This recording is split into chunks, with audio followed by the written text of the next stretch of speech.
Coming up on International Trade Focus, we shall take a look at Ghana's trade sector growth and challenges in the year 2024.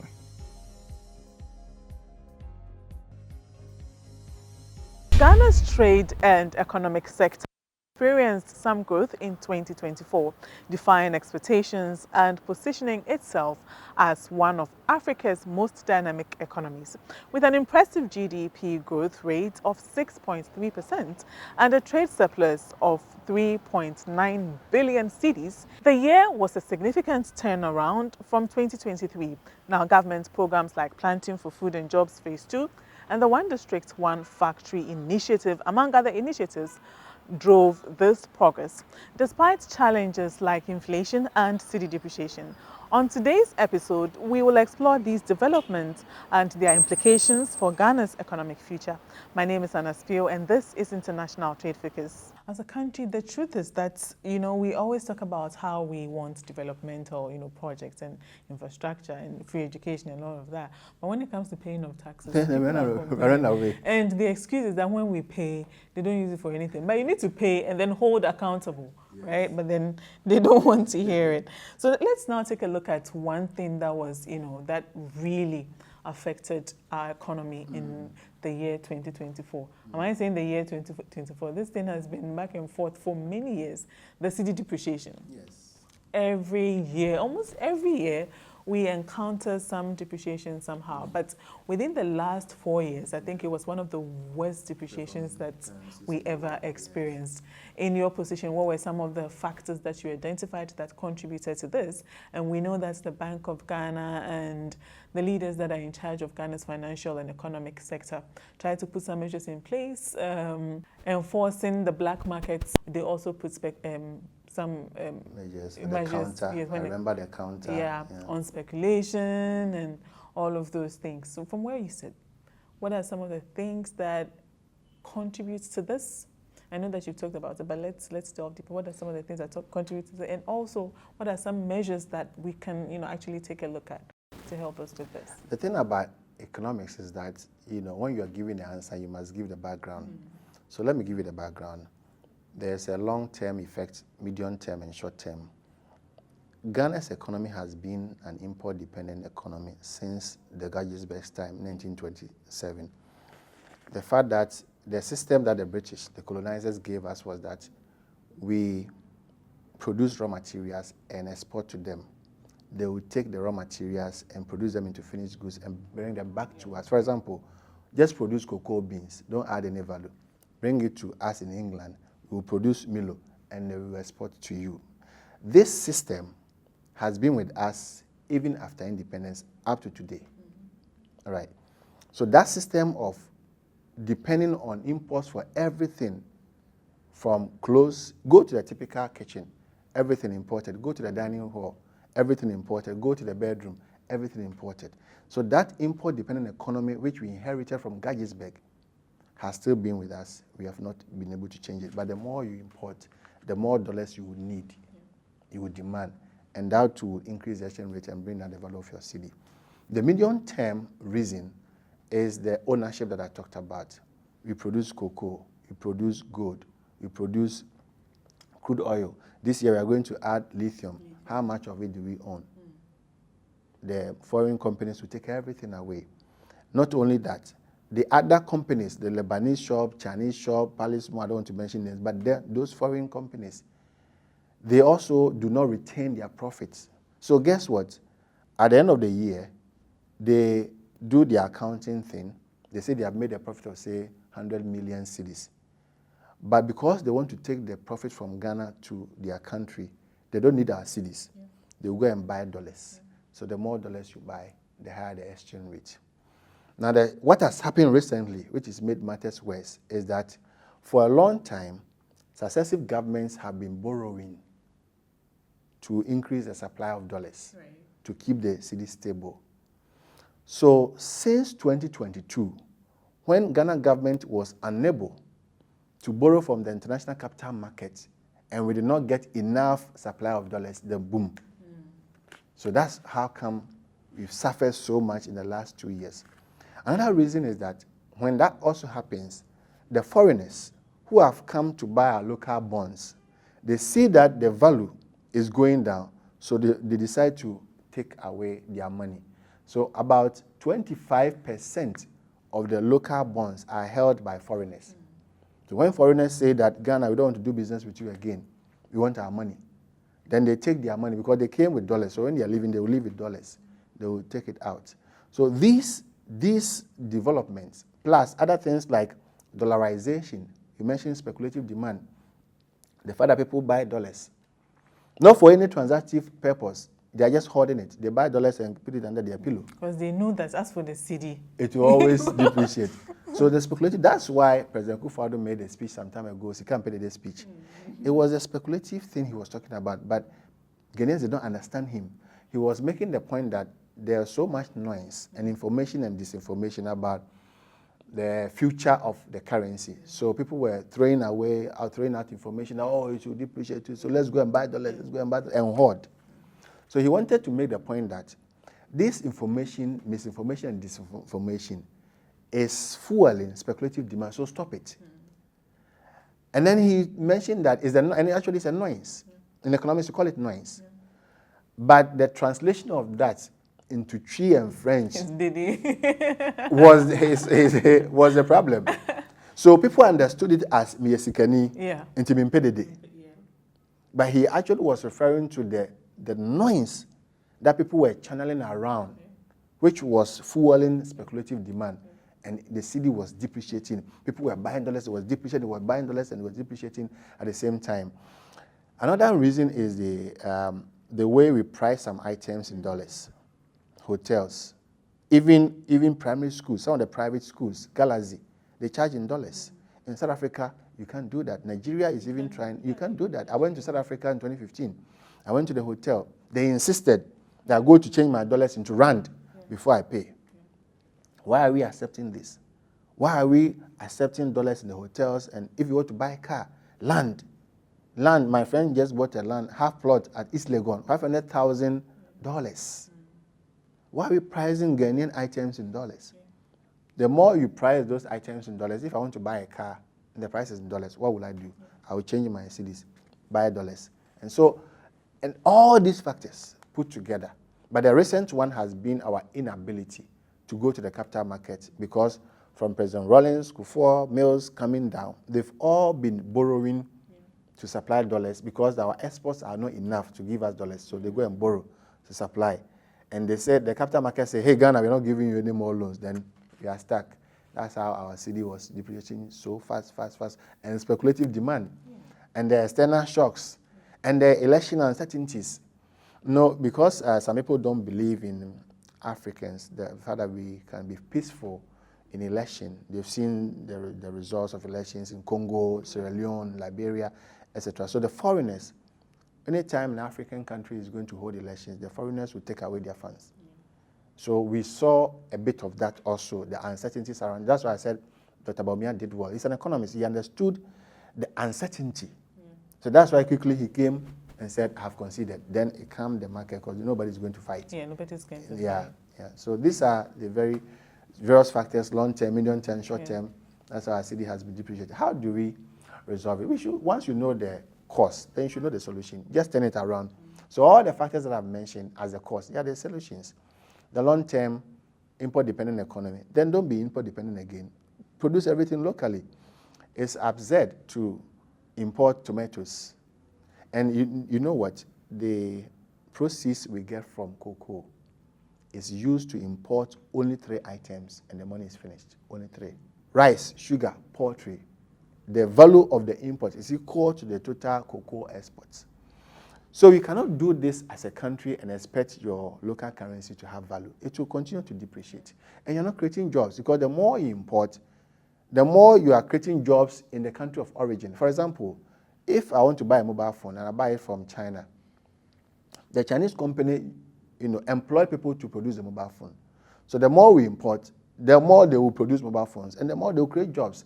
And your citizens in Ghana are not getting jobs. So just local production, import substitution is key. Number 2, retention law. There are so many foreign companies in Ghana. Go to the banking sector. I don't want to mention names, but go to the banking sector. Go to the mining companies. Go to supermarket, go to Accra Mall. How many of them are local? How many of them are foreign? Then you go to East Legon, all those restaurants, most of the restaurants are operated by foreigners. Even churches. The foreign churches will take all the offertory and then change it into dollars and take it away. So the enforcement of the retention law, as South Africa has done, we must learn from them. In South Africa, you cannot go and do business and take all your funds away. No, you must retain at least 30% of your profit in South Africa. I learned it's the same with Nigeria too. Yes, we should enforce it. Ghana is so peaceful, many foreign investors love to come and do business with us. We should leverage that. We should take advantage of that and say, yes, you can come and do business here. You are welcome. But Mr. Man, when you have your profit, please retain at least 30%. How you're going to retain is up to you. You can use it to buy bonds, build hospital, build road, build whatever. It's up to you. But we will make sure that 30% of your profit is retained in the economy. Then we can have some business. Number 3 is the dollarization. We must discourage. You go to the Forex Bureau, you're going to buy dollars. The question is, what are you going to use it for? If you're an importer, show documents. Show that you're going to use the dollars to import from China. Show it. If you can't show it, we are not giving you the funds. And if the demand for the dollar is not transactive, but speculative, then, my friend, go home. We're not going to give it to you. We must enforce all these directives. The black market situation is making it difficult for the Bank of Ghana to have full control over the forex because... But why is it so difficult to tackle the black market? The people to tackle are themselves doing it. It's like Galamsey. Right. The black market is like Galamsey. The people to resolve it are themselves doing it. It has become, clear and obvious now. Because so why is it difficult? Something radical must happen in this country to be able to stop Galamsey and stop the black market. And then we can have free flow of funds, because you cannot manage something that you don't have 100% control over. That's why it's making it difficult for central bank to manage the currency, because he doesn't control it. And somebody will say, Bank of Ghana will set the rate, but Abochi has the dollars. They have the dollars, and it's making it difficult. The other one is the remittances. I don't know if I mentioned the ownership of the exports. I've mentioned the remittances. So many of our relatives abroad, friends who remit us. I remember when I was a student, my auntie used to, those rich aunties, everybody has one in the house, used to remit me. We should make it official channel. If the remittances do not go through the official channel, Bank of Ghana has no control over it, doesn't even record it. But if it goes through the channel and the banks keep the dollars, so is it like should it be a system like in the past, the Western Union and other things? So you go there, you don't get dollars. Yeah. You take cedis, like the Western Union one. Western Union, no way, you don't get dollars. So all the remittance agencies, Bank of Ghana must have set up a desk and control them. And say all remittances coming to Ghana. Once it enters your account, it doesn't leave your account. The dollar comes, the customer goes with cedis. And then the Bank of Ghana, because remittance is one of the sources of inflow of dollars in the country. So once we have the remittances going through the right channel, but that's not the case we have in the country. A friend of mine told me that more than 40% of the remittances we have in the country are not given to us through the official channel. They're all backdoor. Somebody will put it in the bag, come and give it to you. Somebody will buy a boswa, come and give it to you, etc., etc. And this idea of pricing things in dollars, I think we must crack the whip and stop it. In these hotels, cars, land, even private schools. No. We should not tolerate that in the country. We should learn from South Africa, and we can stabilize our city. Yeah, most of these things that you've mentioned, it all boils down to enforcement. Yes. Simple. It's not as if they don't know. They know. They know. So sometimes having conversations like this, it gets so boring. But for God and country, we'll not stop having these conversations. Same answer, same questions, same questions over and over and over and over again. We need a strong leader. Yeah. And I think JDM should prove that Ghanaians have voted massively for him. Having majority in Parliament, you can pass any law, and it will be passed. So we should enforce all these things that we are talking about. I think you should give him a tape to listen. All these enforcements, he has all the power. He has absolute power. I haven't seen in a long time a Ghanaian president with this absolute power to effect change. The change we are looking for is the management of our currency. I think Honorable Atufosi mentioned it. He wants to anchor the exchange rate to fight inflation because of the pass-through effect of the exchange rate to the inflation. They know. We are reminding them that we have voted for them massively. Everything comes back to leadership. All the points that I've mentioned, if they can do at least half of it, and the next administration does the remaining half, we'll have some sound economy. Because now Ghanaians are talking about cost of living. And exchange rate has been driving the cost of living. Yeah. When the city was depreciating, the story you were telling me, those days I went to buy cocoa. Cocoa, how's that cocoa? The woman said that she has increased the price. $1 no cost. Cocoa. So it affects almost everything. Fuel, transportation costs, etc., etc. And lastly, the profiteering agenda of our importers. I think we should check it. They get in economics what we call supernormal profit, emphasis boom. The emphasis what they get sometimes is true boom. So we should check it, and then we'll be fine. Lastly, let me add this. You've seen I've traveled to a number of African countries. That's for Europe, leave them. Other African countries like South Africa, Egypt, and the rest.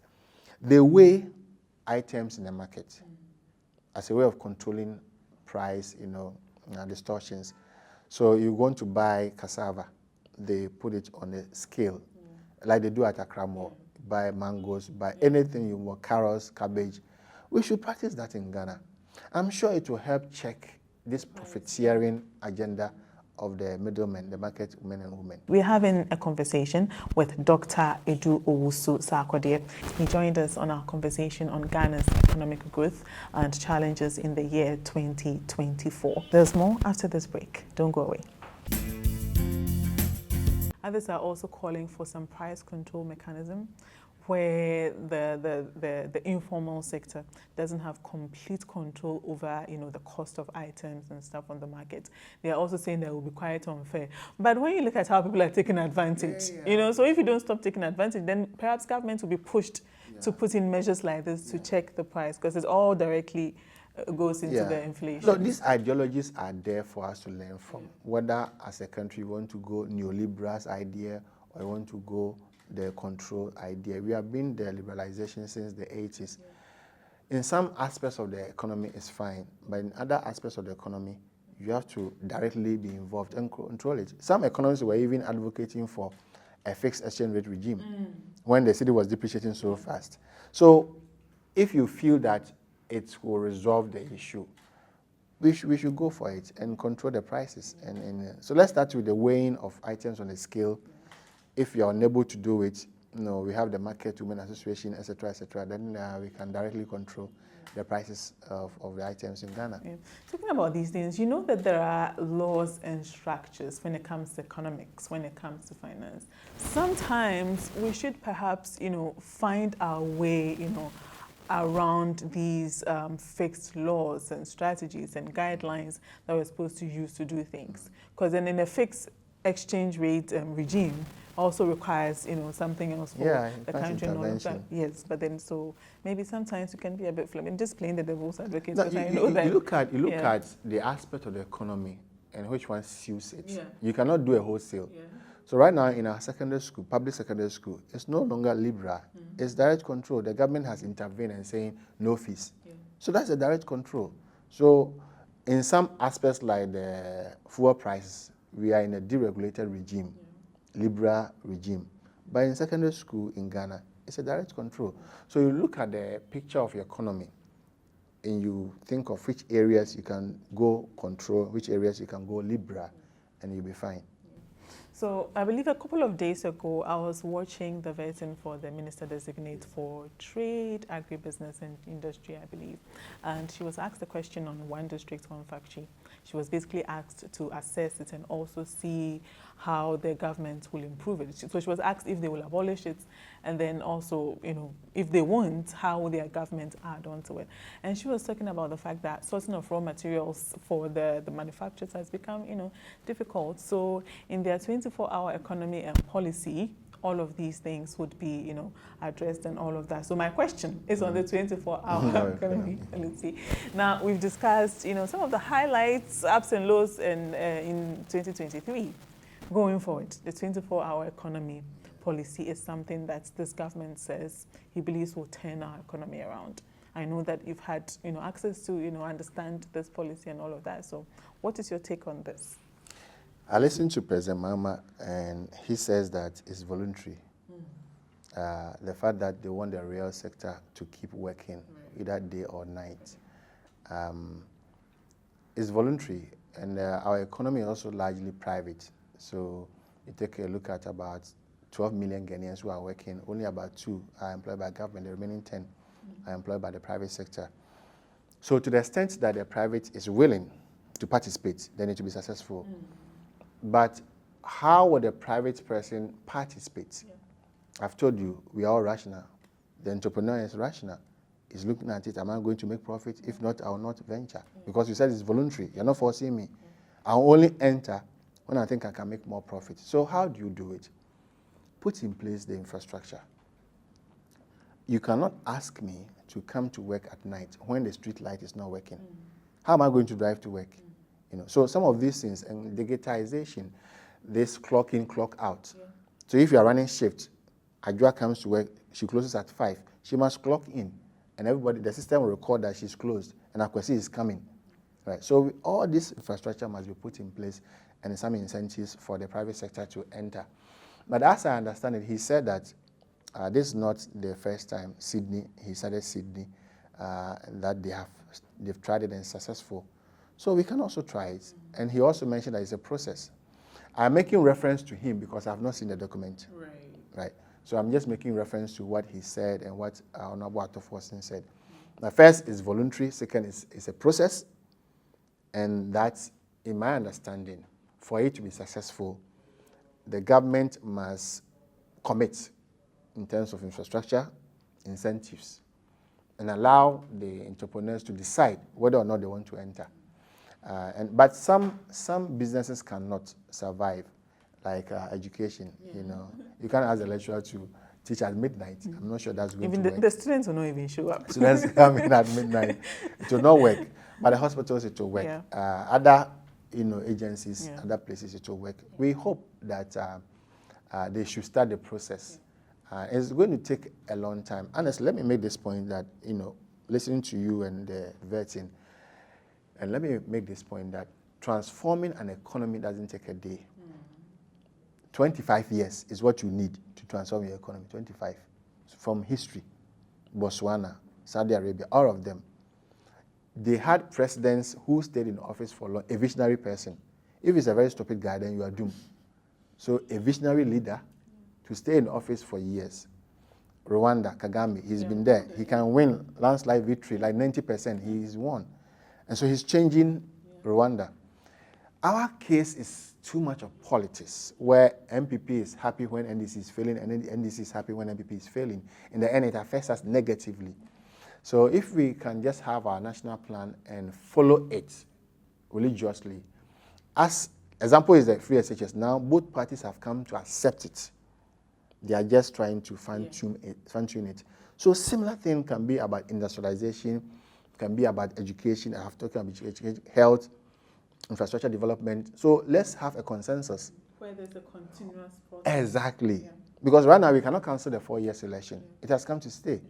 So unless maybe there's a constitution review, if they recommend that we should have one term, 7 years, as former President Kufuor said, if that's the case, they're fine. But the unfortunate thing about that is that if your president is misbehaving, you cannot change him until 7 years.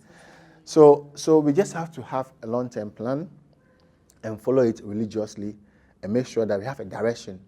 Because we will need 25 years to transform everything we are talking about. It's not one day. So this one district, one factory thing, you will not see the results now. It's now started. It's like planting a seed. It will take time to germinate and then bear fruits, like maybe some years to come. So we are not going to see the fruits now. We should continue and build more and more factories of it. What I want NDC government to add to the one district, one factory is industrial village. For example, University of Ghana is an industrial village. where in the University of Ghana you have teachers' quarters, like lecturers' quarters, where they stay residents. You have the hospital, you have the police station, you have the market. So if you go to a typical factory, there must be residents. So like the economic processing zones. Exactly. The Ghana Free Zones is trying to do exactly. So similar, yeah. whatever factory you set up, you must add all these auxiliaries. Yeah. You know, hospital, Yeah. school, Yeah. police station, etc. So that if I'm going to work there, I'll be comfortable and stay there with my wife and my kids. I don't have to be thinking of where do I put my kids, where do I go and play tennis, where do my kids go and play, and etc. etc. So let's have that industrial park for every factory we build. It must be an industrial park where we have all these things that I've mentioned, and then we can have a better, even if it's two, it's better than having hundreds of factories scattered all over and they are not functioning. So I think this is what I think NDC government should improve, add the things I've mentioned. And in Israel, their vocational education is supervised. It's under the supervision of Ministry of Trade and Industry, not Ministry of Education. I want to advocate that our vocational and technical skills schools must be under the Ministry of Trade and Industry, not education. How? Because now it's free, so you don't even need anything. Yeah. Just link it to the industry so that if I'm manufacturing iron sheets in Ghana, I can go to the students and teach them, or I can invite the students to my factory and give them hands-on training, not somebody drawing computer on the board. We must see the computer. Yeah. Exactly. Yeah. So we should try, and like I said, it's going to take us some time to transform something that has been with us for 1927. That economy, you can't use 5 years to change it. It's going to take us some time. But I must add that we have seen some progress, though not enough, but Ghana is not the same as it used to be. The local entrepreneurs that we have in Ghana, I don't know on top of my list some of the names, but local industry players who have set up their own businesses here, they've done well. We must commend them. Yeah. And I think, have the Kasaprekon. Yes, Kasaprekon. I know Otin Jesu has Tropical Cable, and so many, a tall list of them. Domon Chensin, Cecilia Kofi. She gave me in Chensin when I visited her, so I'm mentioning her name. Yeah. So we have a tall list of these things. We must commend them and encourage more Ghanaians to set up their own factories. If government is not doing it, the individuals must be encouraged to do it, and then in the end, we will have a better life.